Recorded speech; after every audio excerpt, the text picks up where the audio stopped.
Muy buenos días, hermanos. Abran sus Biblias en Apocalipsis 14, 17 y 18. De ese capítulo 14, que continúa con la misma idea que hemos venido desarrollando en los domingos anteriores, relacionada con la cosecha o con el cultivo, ¿sí?, de la tierra y con el cuidado que Dios está teniendo para su pueblo. Dice el texto: salió otro ángel del templo que está en el cielo, teniendo también una voz aguda. Y salió del altar otro ángel que tenía poder sobre el fuego, y llamó a gran voz al que tenía la voz aguda, diciendo: mete tu voz aguda, y vendimia los racimos de la tierra, porque sus uvas están maduras.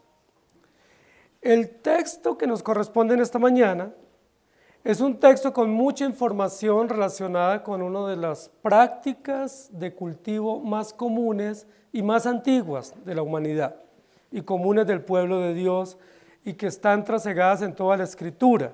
Tiene que ver con la práctica del cultivo de la uva o del cultivo de la viña y los viñedos. Este versículo es continuación del texto anterior que estuvimos hablando sobre la siega. Los versículos del 14 en adelante, del capítulo 14 hasta donde estamos, habla prácticamente de cómo Dios, en su infinito propósito histórico en la redención, va a recoger una cosecha, y esa cosecha está representada básicamente por dos productos. Hay dos productos que están en mención. El domingo pasado estudiamos uno de esos productos, que se llama la siega. La siega era la recolección de la cosecha de grano. Todos los cultivos de grano, de espiga, se llamaba la siega cuando estaban en cosecha, y era la recolecta de esa cosecha, de esos cultivos, y por supuesto su uso para el comercio, para el consumo, y también para la economía hebrea en este caso, porque estamos hablando del pueblo de Dios. Pero hoy nos corresponde otro tipo de cosecha, que es la cosecha de la uva, o la cosecha de la vid, ¿sí?, que es la que está representada aquí en este versículo. El tiempo vino, es el título de nuestra predicación, y vamos a hablar del vino, de que vino el tiempo, ¿sí? Vino el tiempo de recoger la cosecha especialmente de la viña. Hay un capítulo en la Biblia que es un capítulo muy extraordinario del profeta Isaías, que se llama el canto de la viña, ¿sí?, o el canto de la viña del amado, ¿sí?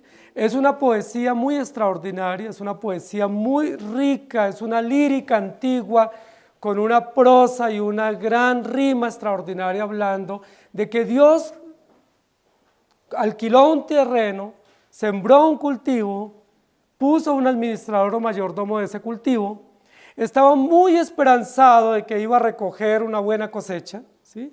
Se había hecho todo lo oportuno y lo pertinente para que al final del tiempo se recogiera la cosecha de la uva o se pudiera tener un buen vino, pero dice que cuando vinieron los segadores, ¿sí?, o los vendimiadores a recoger la cosecha de esa viña, las uvas estaban ácidas y no sirvieron.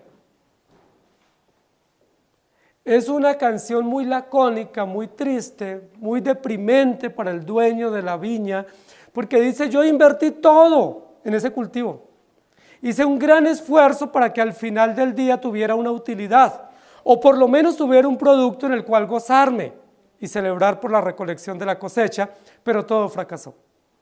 Esa canción es una canción central en la historia de la redención, mostrando especialmente el efecto de la impiedad y las consecuencias de los impíos. Pero esa canción nos sirve a nosotros para pensar que muchas veces hacemos grandes inversiones en negocios con una gran expectativa. La Biblia dice: nadie siembra sin esperar recoger algo a cambio. Todos sembramos y esperamos recoger, sea un negocio, un proyecto, un plan, alguna inversión que nosotros hacemos. Siempre tenemos la expectativa de que vamos a recoger algo, que vamos a tener una utilidad, que al final del día vamos a tener un resultado.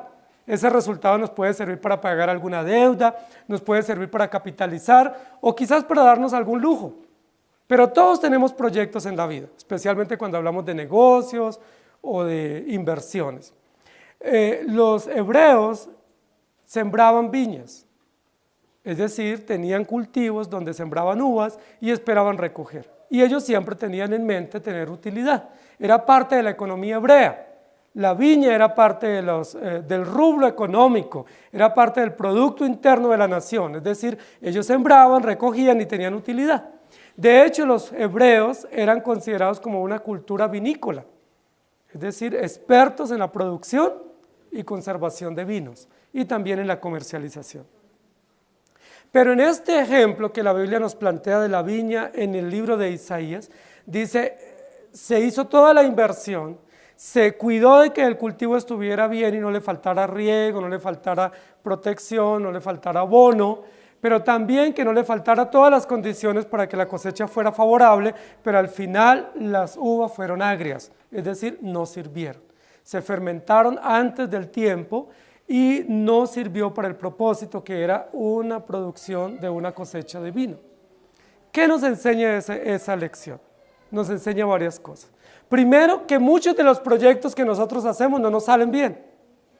Que muchas veces nosotros hacemos inversiones y terminamos fracasando económicamente. Que a veces al final del día, cuando vamos a recoger la utilidad, nos damos cuenta que tenemos saldo en rojo. ¿Sí? Y ese saldo en rojo lo que nos dice es, se perdió la cosecha. ¿Sí? El esfuerzo no valió y no tuvimos utilidad. ¿Sí?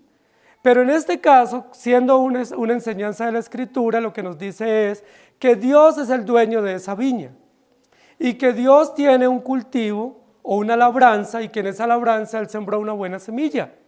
Pero que en esa semilla en ese cultivo que Él sembró una buena semilla, se esperaba un buen resultado, pero al final el resultado son uvas agrias o acidez, cuando se consume o se prueba esa uva, de tal manera que no hay utilidad.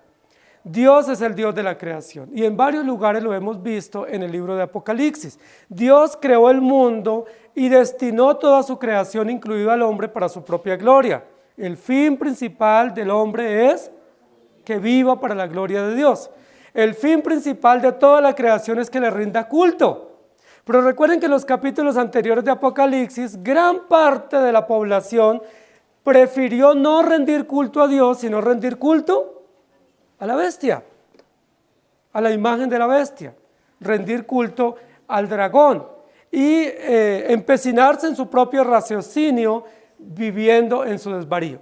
De tal manera que gran parte de la población del mundo está dedicada enteramente a rendir culto a la bestia, es decir, postrarse ante el dragón, vivir sin ninguna norma moral y vivir sin dar adoración a Dios. Nosotros nos preguntamos, ¿hasta cuándo? ¿Hasta cuándo los impíos prosperarán y vivirán rindiendo culto a la bestia sin que tengan ningún acto de justicia o que sean juzgados? ¿Hasta cuándo ellos podrán salirse con la suya? En la maldad, en la perversión, resistiendo a Dios sin tener ninguna reprensión. Nosotros nos preguntamos eso. Y esa es la pregunta que en el libro de Apocalipsis resuena con gran fuerza. Señor, Dios justo y poderoso, ¿hasta cuándo? ¿Hasta cuándo somos victimizados por imperios malos? ¿Hasta cuándo somos victimizados por los impíos? Y esa es la pregunta del Salmo 73. ¿Hasta cuándo, Señor? Y es la pregunta de Jeremías 12 que leímos hoy. ¿Hasta cuándo? Y la respuesta es, hay un momento oportuno. Y este es el momento. Llegó el tiempo vino. El tiempo en el que el Señor recogerá la cosecha. Pero hay dos tipos de recolección en el libro de Apocalipsis en el capítulo 14. Primero viene la recolección del grano. En esa recolección del grano dice la Biblia que Dios envía a su ángel y que su ángel sale del templo y viene con la orden de recolectar la cosecha y que él viene con una hoz aguda que era un instrumento de corte y de poder hacer manojos para recoger la cosecha y separarla, y que claramente esa siega es una siega del pueblo de Dios, es decir, Dios reúne el grano y separa el grano del tamo o del bagazo o de la basura para darle utilidad al grano. Es decir, la cosecha de la siega está relacionada directamente con el pueblo de Dios. Dios reúne su pueblo porque el grano está maduro y está útil para ser usado. En este segundo momento de la cosecha se nos habla y dice, salió otro ángel del templo que está en el cielo, teniendo también una hoz aguda. Llevamos 2 ángeles y aquí en este versículo encontramos otro y luego en el siguiente uno más. Y salió del altar otro ángel, es decir, llevamos 4 ángeles. 4 ángeles asociados con la recolección de la cosecha. 2 cosechas, la cosecha del grano, que es la siega, y la cosecha de la uva, que es la vendimia. Tenemos 4 ángeles. La pregunta es, ¿por qué tantos ángeles están comprometidos con la recolección de la cosecha? ¿Realmente son muchos ángeles? ¿O son formas para mostrarnos y para graficar toda esta recolección y las órdenes cumplidas, pero haciendo alusión que solo hay un vendimiador o un segador de toda la cosecha? ¿Quién es el único segador de la cosecha del grano? Jesucristo. Él es el que viene a recoger la cosecha en su segunda venida y Él es el único que tiene la orden directa y el propósito y la disposición directa de recoger la cosecha porque Él está con la hoz aguda en su mano. Pero en esta segunda oportunidad hablamos de la vendimia. Salió otro ángel del templo. Recuerden que dijimos que el templo era el lugar de adoración y cuando habla del templo que está en el cielo nos habla de una orden jurídica y de una función judicial que cumple este ángel. ¿Quién es el único juez de toda la tierra? Recuerden que en el templo oficiaba el sumo sacerdote, que no solamente tenía funciones pedagógicas o funciones instructivas y pastorales, sino que en este caso cumple funciones sacerdotales o funciones jurídicas. Es decir, salió otro ángel del templo. Pudiera decirse así, salió el sacerdote del templo, dando la orden jurídica de que es el momento de recoger la cosecha de la uva. Es decir, este ángel está asociado al templo y asociado a la función sacerdotal, es decir, a un veredicto final o a una sentencia final, y es el tiempo ha llegado, se tiene que recoger la cosecha. Este ángel también tenía una hoz aguda. Noten que el versículo anterior habla de una hoz aguda, es decir, una hoz cortante, una hoz afilada. Dijimos que la hoz es un instrumento para la recolección del grano. La pregunta es, ¿qué tiene que ver la hoz aguda con la recolección de la vendimia? La vendimia, o para la vendimia no se usaba hoz aguda, sino que se usaba una navaja corta o un cuchillo corto afilado o un poco curvo pero pequeño porque era para cortar los racimos. Para la siega sí se requería una hoz aguda que era un instrumento con mango de madera y con un cuchillo curvo que servía para atraer los manojos y coger los manojos y hacer las gavillas y cortar el trigo o la cebada. ¿Por qué dice aquí que este ángel tenía una hoz aguda? La hoz se usa para recoger grano y el cuchillo o la navaja curva o corta se usa para cortar racimos.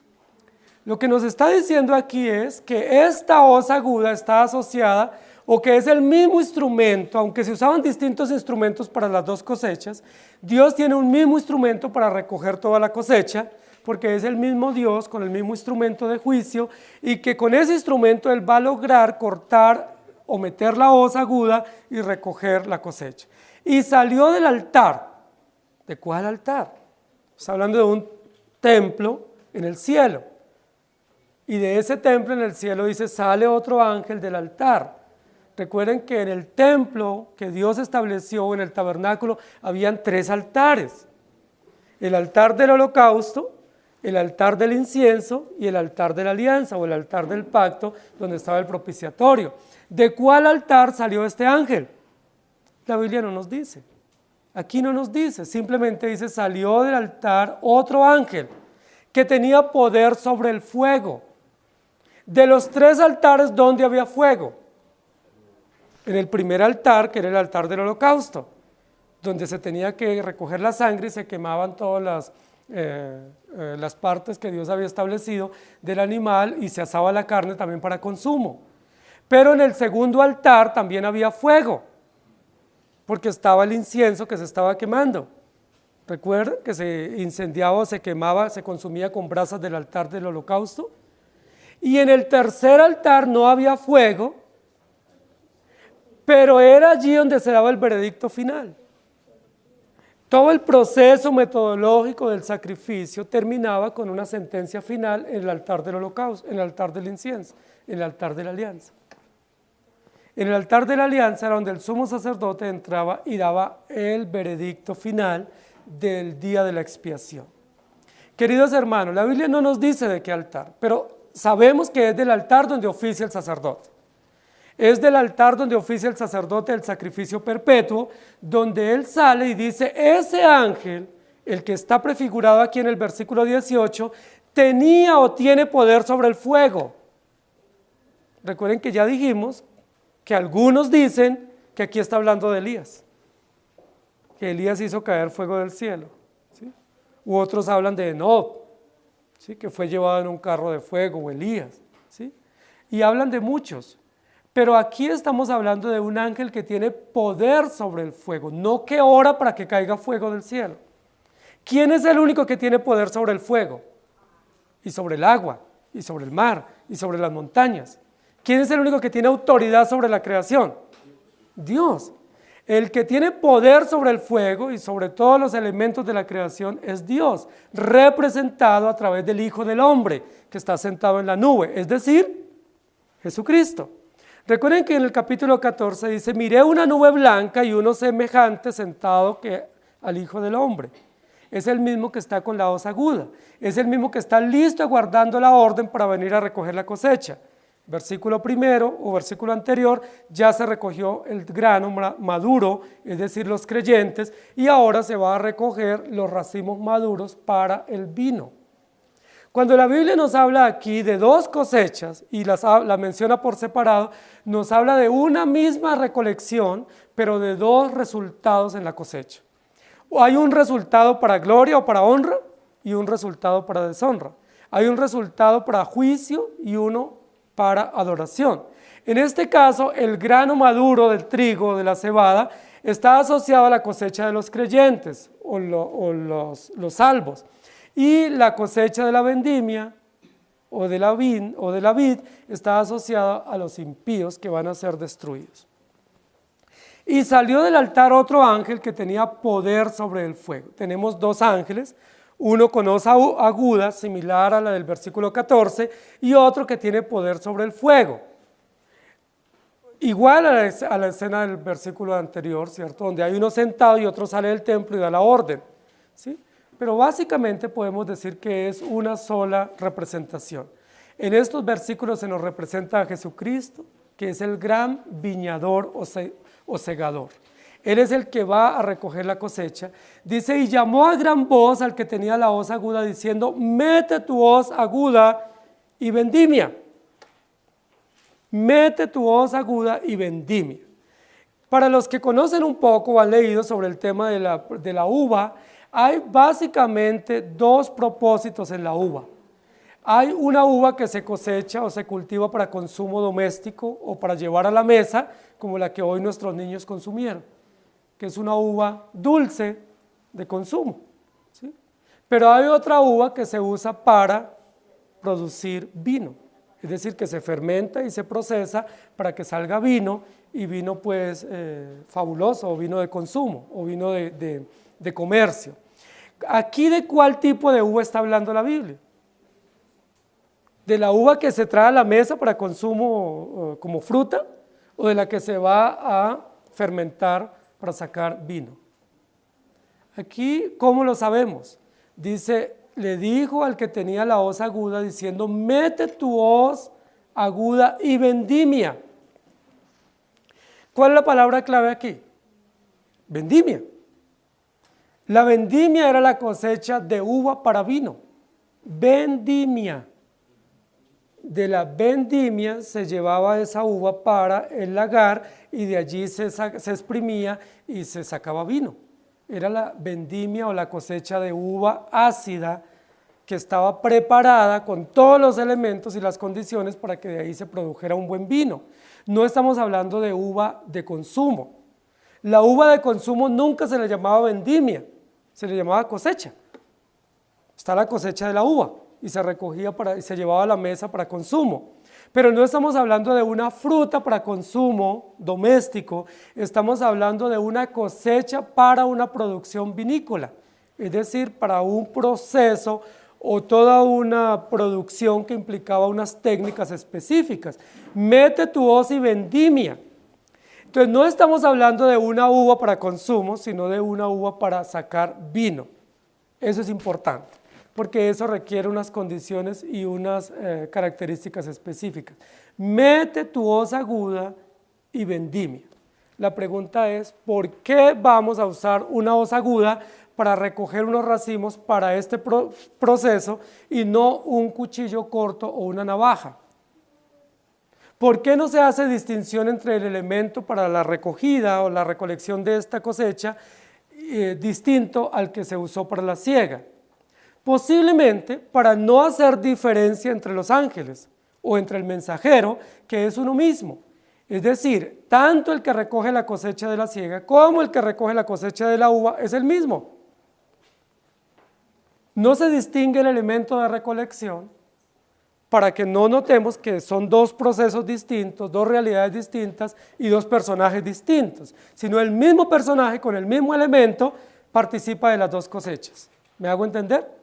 Es decir, recoge tanto el grano, que representa la iglesia, como la uva, en este caso la uva que va para vino, que representa a los impíos que van a juicio, ¿sí?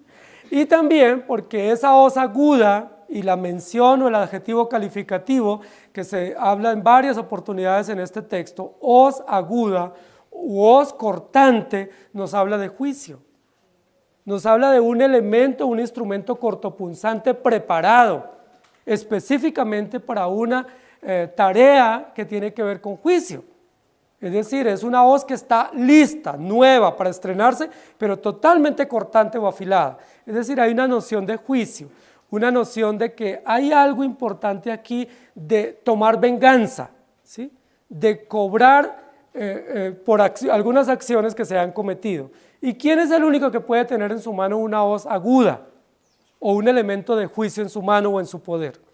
Cristo, porque Él dice en muchos lugares que Él es el vengador. De Él es la venganza, no nuestra. Recuerden que las almas que estaban bajo el altar clamaban y decían, Señor, ¿hasta cuándo? No nos podemos vengar, no nos corresponde vengarnos, eso es tarea de Dios, pero Él está con su instrumento de juicio. Para nosotros sería una espada, un cuchillo, un revólver, pero en este caso, como está hablando de una función agrícola, pues no va a usar un revólver, ¿sí? Ni un arma nuclear. Como estamos hablando de una función agrícola, está usando un cuchillo o una hoz cortante. Mete tu hoz aguda y vendimia. Queridos hermanos, lo primero que nos dice el texto aquí de esta cosecha es: el tiempo vino de hacer juicio. ¿Quién es el encargado de dictaminar el tiempo? Dios. ¿Quién es el encargado de hacer juicio? Dios. Él trae su cuchillo en la mano. Él trae su hoz aguda, cortante, lista para cumplir el propósito, y el propósito es vendimia los racimos. Es importante porque aquí no dice corta los racimos. Pudiera ser, ¿sí? Pero aquí lo que está diciendo es vendimia los racimos, es decir, recoge. Recuerden que vendimia es cosecha, vendimia es recolección, vendimia es quitar los racimos maduros para llevarlos al proceso de producción del vino. Entonces lo que está diciendo aquí es vendimia los racimos, es decir, corta o quita los que están maduros para llevarlos al lugar donde van a ser procesados. Vendimia los racimos o recoge los racimos. Es importante esta expresión porque claramente la asocia con vino o con una acción vinícola o con una técnica muy extraordinaria de producción de vino. Son muchos los que se asustan cuando uno habla de vino en la iglesia, porque algunos piensan que el vino está totalmente censurado en la iglesia o en la Biblia, y es todo lo contrario. La Biblia habla de vino desde Génesis. Algunos dicen que la producción de vino es moderna. Hermanos queridos, las técnicas de producción de vino son antiguas. El primero que la Biblia registra que tuvo una viña y recogió un buen resultado y que celebró por haber tenido un buen resultado fue Noé, uno de los patriarcas.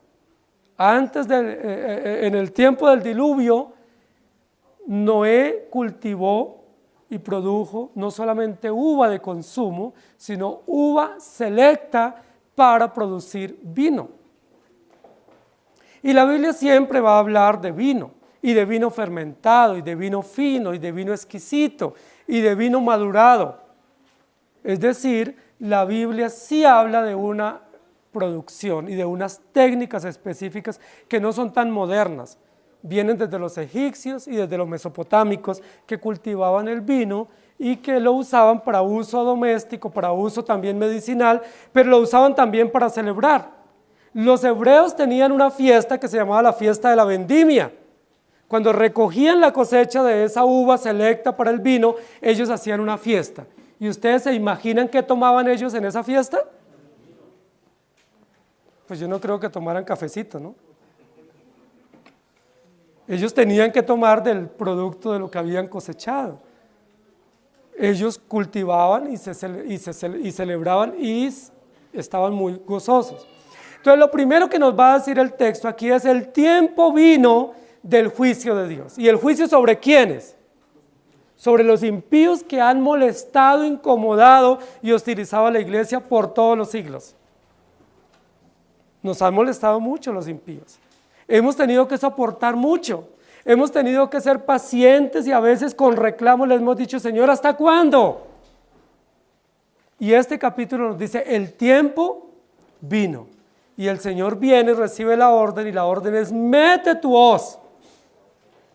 Y esa instrucción, que es una instrucción severa, cruda, llegó el tiempo de hacer juicio, mete tu hoz, ¿cierto? Es algo así como diríamos: dispara, ¿sí? O corta. Eso es lo que le está diciendo aquí el ángel al que está sentado en la nube, que es Cristo, el Hijo del Hombre: mete tu hoz aguda y corta, ¿sí? O juzga, o toma venganza de aquellos que se han levantado contra la iglesia o contra los creyentes y contra Jesucristo. Mete tu hoz aguda y vendimia los racimos de la tierra. Noten lo importante acá, hermanos queridos, porque cuando dice vendimia los racimos de la tierra, está hablando de algo importante que nosotros dijimos también en la siega del trigo. Había que hacerse una selección. Aquí dice: vendimia los racimos, es decir, corta los racimos que están listos o que son apropiados para este propósito. ¿Cuál es el propósito? Llevarlos al lagar para producir vino. No todos los racimos sirven. Los que cultivan uva para fines de sacar vino, ellos tienen que tener unos cuidados muy específicos. La uva está considerada una de las frutas más delicadas, ¿sí? Es una fruta tan delicada que requiere unos cuidados supremamente especiales, no solamente de clima, sino de ambiente, de cuidado, de protegerlo de aves o de bestias, y también de darles unos tiempos muy, pero muy especiales. Saben que los que cultivan uva requieren unos profesionales exclusivos para saber en qué momento la uva está lista para ser cortada. No cualquier persona, no es al ojo, no es simplemente observando. Si uno va y observa un cultivo, uno dice: no, a mí me parece que ya está listo.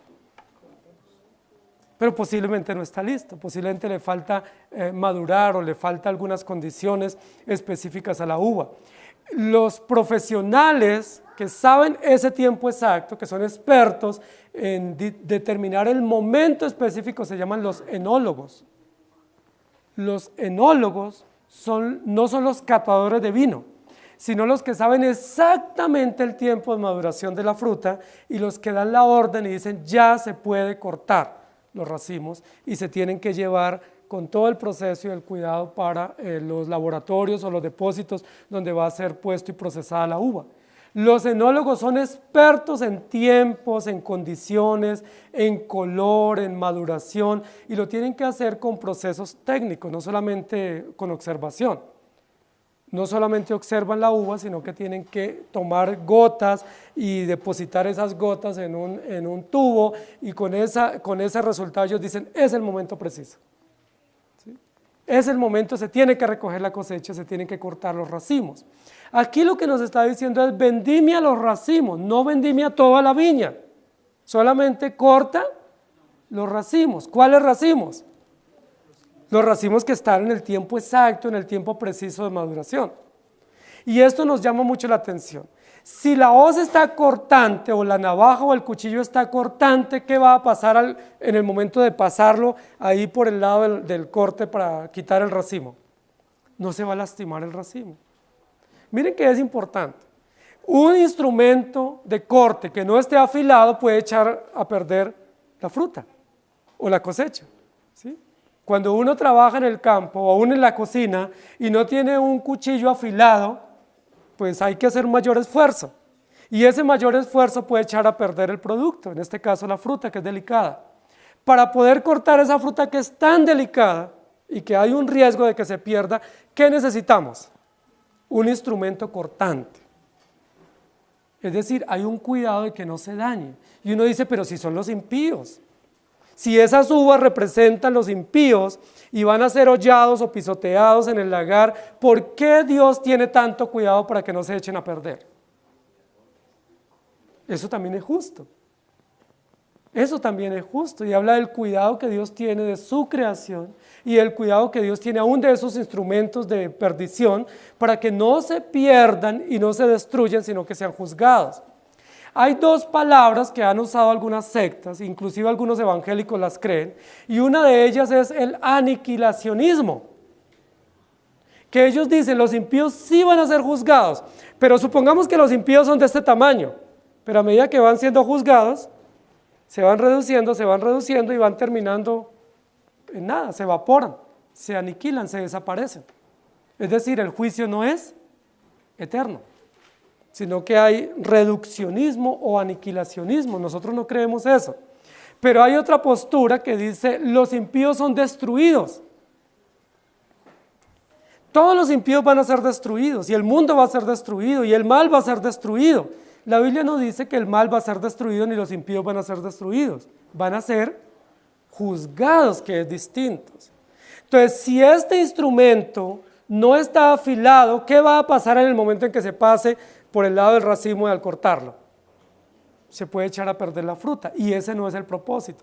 El propósito es que esa fruta tiene que tomarse con mucho cuidado, depositarse en una vasija especial y llevarse al lagar para que se cumpla el propósito. ¿Cuál es el propósito? El juicio final. El plan de Dios no es destruir los impíos, porque si así fuera, pues comamos y bebamos. El plan de Dios es que los impíos sean tratados bien, para que ellos no tengan reclamos contra Dios, ni contra la iglesia, y para que ellos puedan ser juzgados. Aquí lo que dice es, la hoz aguda, métela y corta los racimos. Pero sabiendo del cuidado que se debía tener, pues había que meter la hoz o la navaja de tal manera que no lastimara el racimo y no echara a perder otros racimos que aún no habían madurado. Es decir, solo se tiene que cortar el racimo maduro y depositarlo en una vasija o en un recipiente o una bandeja superficial para que no quedara ahí y se dañaran las uvas. Es importante porque eso nos habla de una selección. Dios es selectivo. Dios sabe seleccionar, así como seleccionó la semilla que sembró en el corazón, también sabe seleccionar el buen producto y sabe no echar a perder el producto que todavía está en proceso. Corta o vendimia los racimos de la tierra para que no se pierda. Y a mí esto me gusta mucho, porque nosotros pensaríamos que Dios viene enfurecido, indignado, sublevado con esa hoz aguda a cortar todo lo que encuentre. Uno se imaginaría eso. Dios está furioso, llegó el momento, va a hacer justicia. Y uno pensaría que la justicia es con rabia, con ira, con indignación y totalmente llena de crueldad y de maldad de parte de Dios. Pero Dios no es así, Dios es justo. No hay maldad en Él, no hay crueldad en Él. Aún juzgando a los impíos, Él no es cruel. Aún dando dictámenes o sentencias sobre los impíos y sobre los verdugos, no hay maldad en Dios, sino que hay justicia. ¿Cómo lo vemos en estos hechos? Aquí él hubiera podido decir, suelten las bestias del campo o el ganado para que pisotee la viña y se acabó todo. Y él no dice eso, él dice, ahí está el cultivo, recojamos con cuidado el fruto, hagamos todo el proceso cuidadosamente para que se pueda lograr el fin supremo. ¿Cuál es el fin supremo con el impío? La justicia de Dios. Si el impío es pisoteado, ¿quién tendría la responsabilidad de pisotearlo? Dios. Y entonces no habría una justicia eterna, y los impíos pudieran atribuirle a Dios o endilgarle a Dios que hubo sevicia o que hubo daño o que hubo maldad en ese procedimiento. Pero aquí lo que está diciendo es, tomen con cuidado los racimos, córtenlos cuidadosamente y pónganlos en la vasija y llévenlos al depósito. Hermanos queridos, aún en la justicia contra los impíos, Dios es justo. Por eso no se nos permite a nosotros como creyentes o como iglesia ser injustos ni entre nosotros ni contra los impíos. ¿Cuál es el fin del impío? Juicio eterno. ¿Pero nos corresponde a nosotros maltratarlos a ellos? ¿Tenemos permiso de ser crueles o tiranos contra los incrédulos? ¿Tenemos permiso de hacer hogueras y quemarlos? ¿O de denunciarlos y echarlos a una hoguera o de exponerlos de manera violenta o de manera cruel? No se nos permite. ¿Qué se nos permite hacer a favor del incrédulo? Orar por él y mostrar compasión.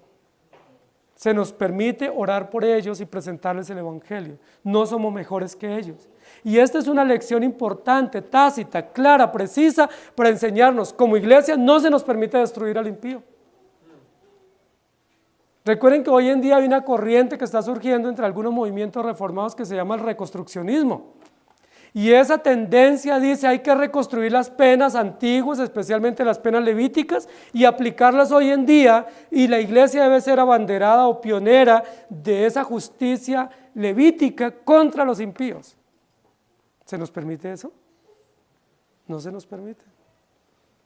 No se nos permite ser abanderados de esos sistemas de justicia levítica hoy en los sistemas judiciales que tenemos, porque tenemos sistemas judiciales legítimos como naciones, y cada nación establece unos sistemas judiciales de acuerdo a las necesidades que la nación tiene, y si ese sistema judicial que tenemos obra mal, tiene que darle cuentas a Dios. ¿Y la iglesia qué tiene que hacer? Someterse a esos sistemas judiciales que tenemos y pedir a Dios que haga justicia. Pero no se nos permite promover sistemas judiciales levíticos y traerlos a nuestro contexto y como iglesia ser defensor de ellos y promoverlos al punto de llevar a la hoguera a los impíos. Lo que la Biblia dice acá es Dios, aún en ese acto de juicio, toma especial cuidado para no echar a perder ese fruto, porque es un fruto para justicia y tiene que cumplirse el propósito. Si la uva es maltratada, en el momento del corte se puede caer del racimo y se va a ensuciar y se va a lastimar. Y si es maltratada también se puede romper porque la piel que cubre la uva es muy delicada y en el momento en que se rompa, se oxida la fruta y se llena de acidez y ya no sirve para el propósito. Por eso tiene que ser muy bien cuidada. Queridos hermanos, el Señor nos dice acá que este ángel da una orden. Y la orden es, vendimia los racimos de la tierra. Pero recuerden que ya tenemos dos elementos de juicio. Primero, la hoz aguda. Es decir, claramente este propósito o este procedimiento es para juicio. Segundo elemento de juicio, el ángel que tiene poder sobre el fuego. Es decir, ¿quién es el que va a recoger la cosecha? El que tiene poder sobre el fuego y los va a poder enviar a ellos que están representados en esta cosecha o en esta recolecta, al fuego. Hay dos elementos de juicio y tenemos un tercero y es el hecho mismo de la recolección, que es la vendimia, es decir, esta fruta o este fruto se recoge para un proceso específico que es producir vino. Pero aún así no se permite lastimar los racimos. A mí eso me gusta mucho, porque muchos de nosotros hemos cruzado la línea. Nosotros como padres a veces pensamos que como tenemos la obligación de instruir a nuestros hijos y disciplinarlos, entonces los maltratamos. Y la Biblia solo nos da la autorización de instruirlos y de corregirlos, de aplicar disciplina. Ese límite tenemos, ese alcance tenemos, hay que obedecerlo, pero no se nos permite maltratar, destruir o ser crueles o tiranos con nuestros hijos. Ahí en adelante eso ya es pecaminoso y tendremos que dar cuenta. La iglesia tiene una tarea, un encargo extraordinario, y es aplicar disciplina eclesiástica. Ese es un baluarte de la iglesia cristiana, nosotros lo creemos y lo aplicamos, pero una cosa es disciplina correctiva para edificar, para restaurar, para amar y proteger, y otra cosa es una disciplina para escarnecer. Hay iglesias que piensan que aplicar disciplina es pasar al hermano al frente y todos hacer descargos contra él. Algunos piensan que es ponerlo al frente, ponerle un rótulo allá y decir pecado y cometió estas faltas, y humillarlo públicamente, avergonzarlo y dejarlo sin palabras. Y la Biblia dice que el propósito de la disciplina es hacer volver al pecador del error. Es decir, la disciplina es un acto bíblico de justicia amorosa, o justicia compasiva, o justicia restaurativa, no destructiva. Ahora, si así Dios nos trata y nos ordena como padres hacerlo con nuestros hijos, si así Dios nos ordena como hermanos en la iglesia hacerlo, ¿qué debemos hacer con el incrédulo? Un trato similar. No tenemos derecho a ofenderlo porque él es idólatra.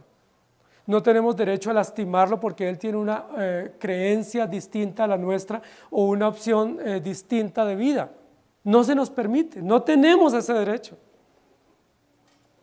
Y si caemos en ese error, eso se tipifica como un acto de injusticia y de maldad de parte nuestra contra aquellos que no están llamados al reino de los cielos, y que nosotros debemos tratarlos con cuidado y con misericordia, porque aún Dios en el juicio los trata con misericordia. De tal manera que no se le puede atribuir a Dios maldad. Vaya y mete la hoz aguda y vendime a los racimos de la tierra, porque sus uvas están maduras. Una palabra importantísima aquí en este texto es: las uvas están maduras. ¿Se acuerdan que dijo la zorra cuando fue a coger las uvas? Que estaban verdes. Pero aquí el propósito está dado. Dios ordena que se recoja la cosecha porque las uvas están maduras. La maduración de la uva es el límite para la recolecta. Es decir, en el momento en que madura la uva se tiene que recoger. Si no se recoge, se pierde. Porque es un fruto perecedero. Es un fruto delicado, se tiene que recoger en ese momento exacto, en ese momento preciso, no puede postergarse la recolecta porque se pierde.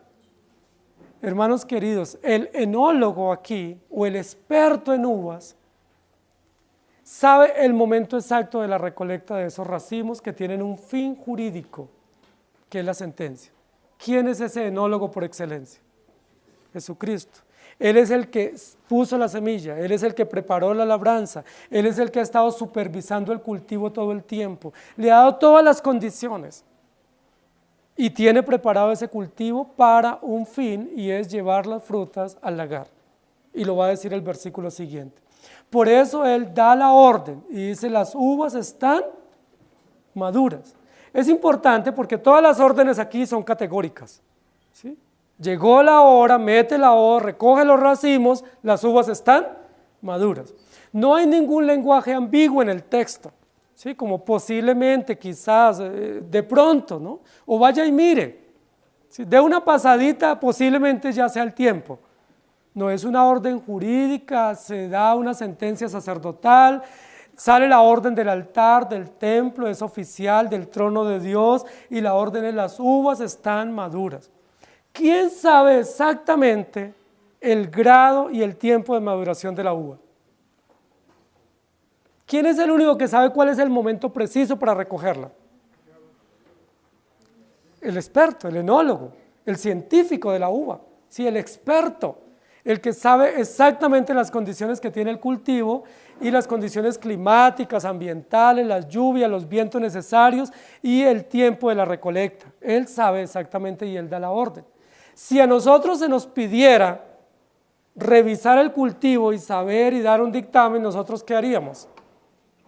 Posiblemente las uvas verdes diríamos que ya es el tiempo. Muy probablemente porque nosotros somos impacientes y somos vengativos. O posiblemente por ser negligentes descuidaríamos el cultivo y se perdería. Y se marchitan o se secan las uvas de ahí en el gajo y no las recogeríamos para el propósito. Pero Dios es el que sabe exactamente. El clamor del quinto sello es: Señor, ¿hasta cuándo? Si a nosotros nos dijera Dios, diga usted hasta cuándo, ¿nosotros qué diríamos? Pues ya, o desde el año pasado. ¿Sí? ¿Por qué? Porque para nosotros la espera es terrible. Y porque nosotros siempre tenemos tiempos equivocados. Si nosotros le decimos a un hijo, lo vamos a llevar a paseo el otro año, para ese niño pequeño el otro año, ¿cuándo debiera ser? Pues ya. Entonces hoy mismo nos pregunta, papi, ¿ya es el otro año? Y luego mañana por la mañana dice, papi, ¿ya pasó el otro año? Porque ellos no entienden o no dimensionan, no tienen la capacidad de esperar los tiempos. Si Dios nos dijera, ¿hasta cuándo debo dejarte sufrir? Nosotros diríamos, Señor, para con eso. Ya, no más. ¿Hasta cuándo debo dejarte esperar? Nosotros diríamos, ya. Porque nosotros no somos expertos, ni sabemos el propósito final, ni sabemos los medios y las condiciones que se requieren para que el propósito de Dios se cumpla en nuestra vida.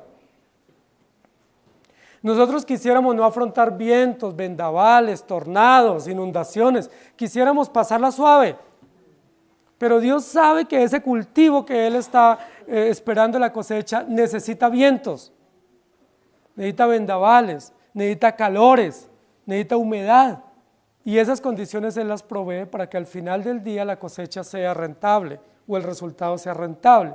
Nosotros no esperamos. Señor, ¿hasta cuándo tendrá que convivir el impío con el creyente? Si Dios nos preguntara, ¿qué diríamos? Señores, termínalos. ¿Se acuerdan qué dijeron los discípulos? Le dijeron a Jesús, ¿no te parece que pudieras darnos la orden para que oráramos y cayera fuego del cielo y los consuma? Son unos herejes, impíos, están enseñando un mensaje distinto. ¿Y qué les dijo el Señor Jesús? Aguanta. ¿Sí? Esa no es tarea de ustedes. Y eran los discípulos del Señor. ¿Cuántas veces nosotros en nuestra maldad, en nuestra indignación, no quisiéramos que otros se murieran? ¿O que cayera fuego del cielo y los consumiera? No me vengan a decir que nunca han pensado eso, porque entonces ustedes son piadosos y el malo soy yo. Pero uno cuántas veces no dijera, no, ese personaje quisiera, ¿sí? Elimínalo.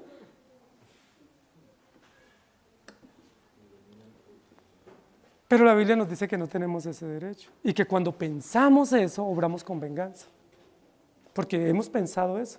Cuando pensamos eso de otro creyente, de un familiar o de un vecino y que quisiéramos que fuera eliminado, estamos obrando mal, estamos obrando con maldad, con dolor, con frustración, con violencia, y no se nos permite. Y tenemos que decirle, Señor, pues todavía no es el tiempo. Porque si fuera el tiempo, ya el Señor lo hubiera llamado a su presencia. O por ejemplo, en nuestra vida. A veces uno piensa que la vida de uno es tan sufrida por enfermedades o por realidades económicas u otras realidades que afrontamos que uno dijera, Señor, pero yo no quiero llegar a viejito. Yo quisiera morirme joven. Pero ¿quién es el único que sabe hasta dónde nos va a dejar madurar? ¿Quién es el único que sabe el momento exacto de la maduración de ese fruto, de ese producto? Nuestro Dios, nuestro Señor, que es el enólogo, el experto en la uva, y Él sabe exactamente cuándo estamos listos. Si usted y yo estamos aquí, ¿qué significa? Que todavía no estamos listos. Algunos biches, otros ya dando visos de maduración, pero no estamos listos para la recolección. Por eso el Señor nos tendrá acá, ¿sí? Lo que dice acá es, porque sus uvas están, no estarán, están listas, están maduras. Es el momento oportuno para la recolección. Es el momento oportuno para producir el mejor vino. Y el Señor va a producir con esta cosecha que está recogiendo aquí un gran vino extraordinario. Dice que va a llevar ese fruto al lagar y va a hacer todo el proceso y se va a dar como resultado un excelente vino.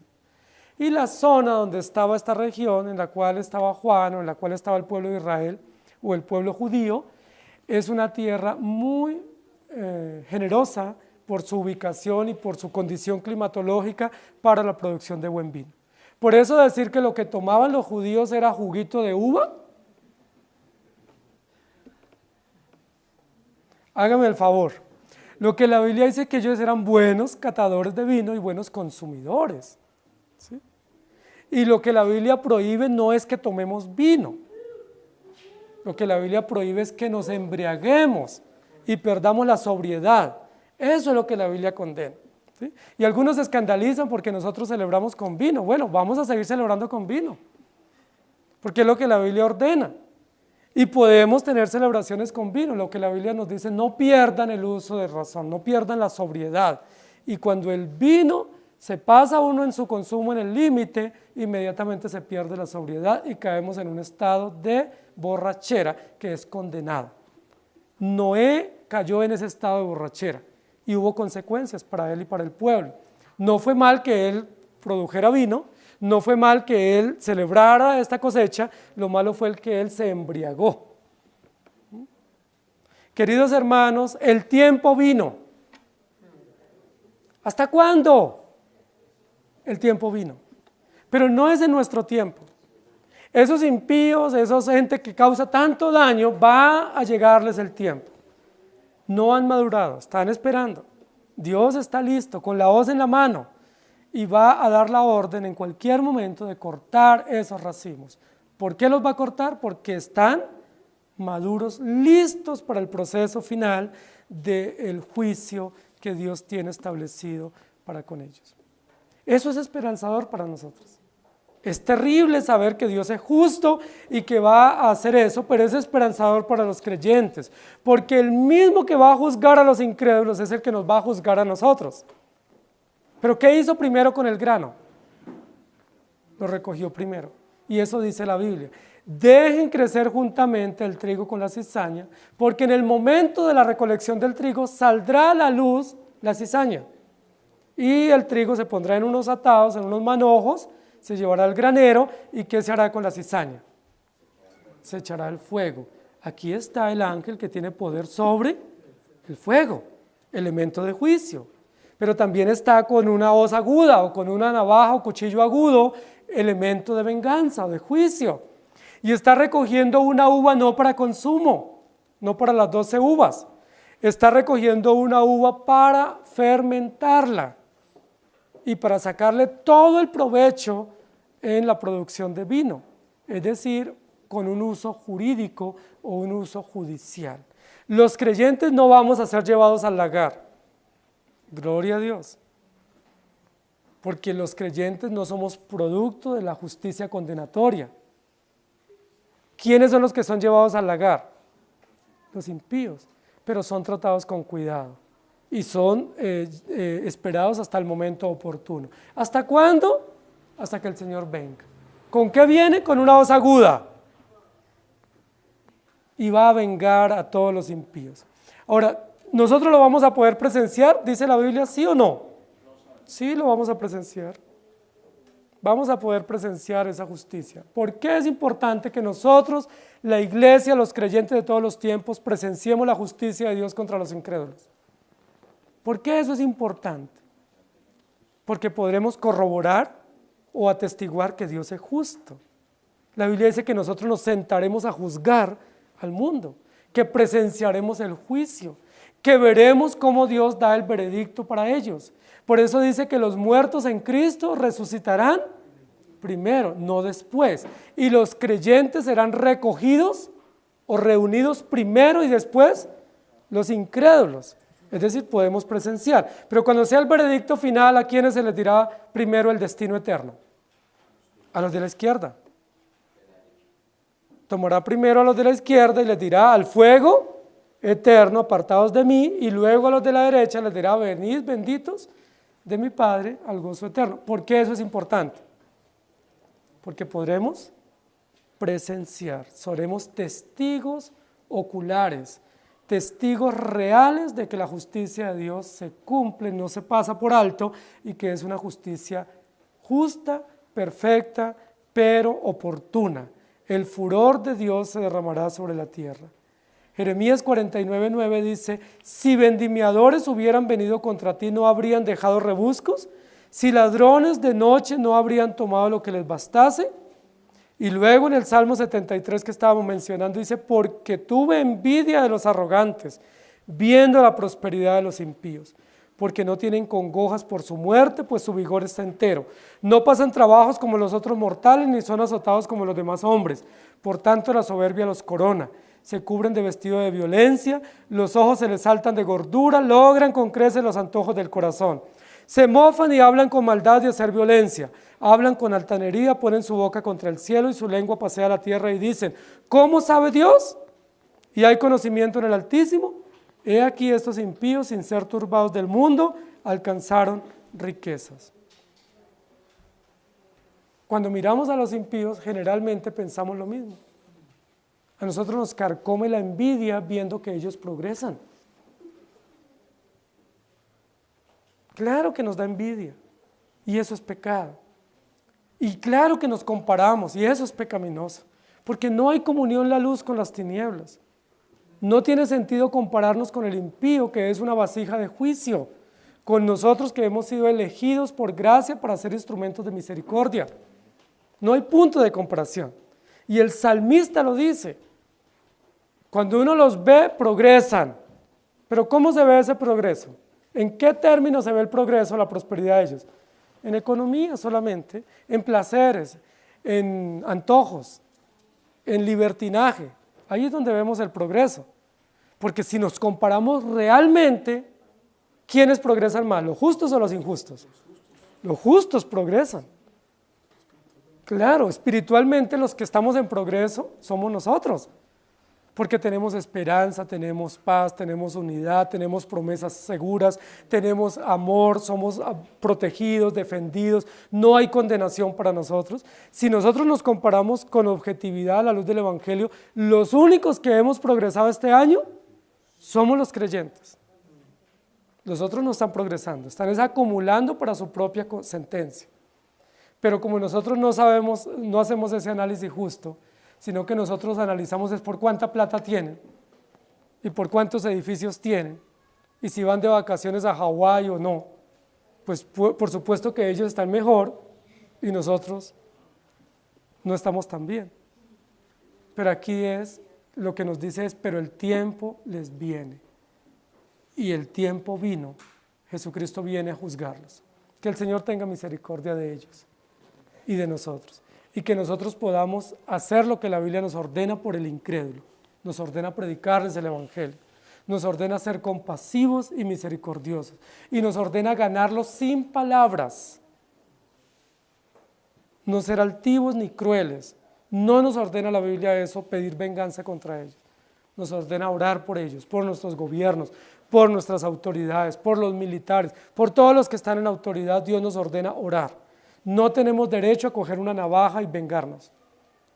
No tenemos derecho a poner el dedo en el gatillo, porque el único derecho que tenemos es orar y dar testimonio, porque el tiempo vino y Dios es justo. Amado Señor, gracias por recordarnos una vez más que tú eres el que recogerá la cosecha, tanto para el uso útil y honroso como para uso deshonroso, tanto para vasos de misericordia como vasos de ira, que tú eres el gran vendimiador, tú eres el gran segador, y que tú con cuidado tratarás el producto para que se logre el propósito final.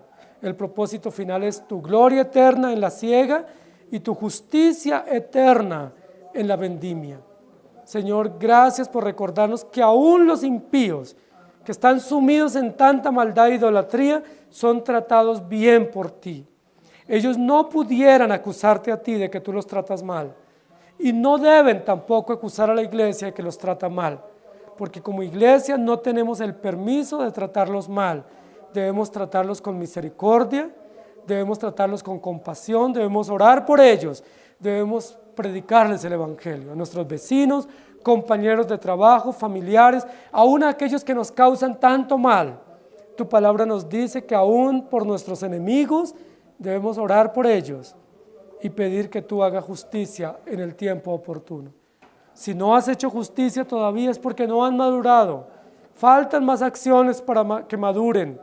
Y cuando sean madurados, tú los cortarás y los tendrás listos para el momento oportuno del veredicto. Gracias por tanta justicia. Aún en esos hechos agrícolas, aún en ese cuidado de la recolección del fruto, nos muestras cuán justo y cuán precioso eres en el cuidado de tu creación. Tú creaste al hombre para tu gloria, pero el hombre se rebeló contra ti y hay consecuencias funestas. Pero aunque hay consecuencias funestas, tú no lo maltratas, tú lo bendices, tú lo cuidas, tú lo preservas, de tal manera que él no puede inculparte a ti de un mal obrar o un mal proceder de parte tuya, sino que todas las consecuencias que vengan sobre él serán producto de sus propias decisiones y no de determinaciones tuyas. Por eso te damos gracias, porque tú eres perfecto y justo y tu honor santo y sublime siempre es engrandecido en la Escritura y también en tu pueblo que te adora, porque no hay maldad en ti. En nosotros, llenos de maldad, suplicamos hoy que nos tengas misericordia, que nos perdones, porque muchas veces hemos levantado nuestro dedo señalador contra otros y muchas veces hemos deseado venganza contra muchos. Y muchas veces cuando hemos tenido la oportunidad nos hemos excedido, nos hemos extralimitado en nuestros deberes y funciones. Perdónanos, Señor, porque no tenemos ese encargo. Eso te pertenece a ti. De nosotros, confiar en ti, vivir para ti, predicar el evangelio. De ti, hacer justicia oportuna, tanto en tu pueblo como en los incrédulos, porque tuya es la venganza y de nosotros la gratitud, el gozo y la esperanza. En Cristo Jesús. Amén. Que el Señor les bendiga, querida iglesia.